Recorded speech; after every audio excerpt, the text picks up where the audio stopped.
નમસ્કાર દર્શક મિત્રો, તહેલકા ન્યૂઝમાં આપ સૌનું હાર્દિક સ્વાગત છે। નેત્રંગમાં ભારે વરસાદને કારણે કવચિયા ગામે ઘરમાં પાણી ઘૂસ્યા, ઘરના લેવલથી ઊંચો સીસી રસ્તો બનતા પાણી ઘૂસ્યાના અહેવાલ ગ્રામજનોને ભારે હાડમારી વેઠવવી પડી છે।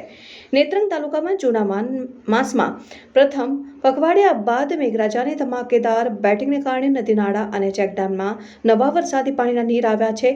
ખેતીલાયક વરસાદને પગલે ખેડૂતોમાં આનંદ છે અને સોયાબીન, કપાસ, તુવેર, મકાઈ અને ચોમાસુ પાકમાં સારા ઉત્પાદનની આશા સેવાઈ રહી છે। પરંતુ નેત્રંગ તાલુકાના કવચિયા ગામે જૂના પોસ્ટ ઓફિસ ફળિયામાં ભારે વરસાદને કારણે 2-3 ઘરમાં વરસાદી પાણી ભરાઈ જવાનું જાણવા મળ્યું હતું।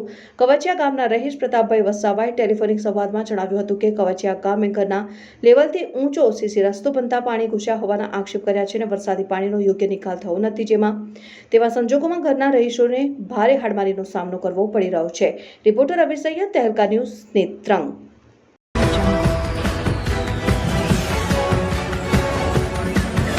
Audio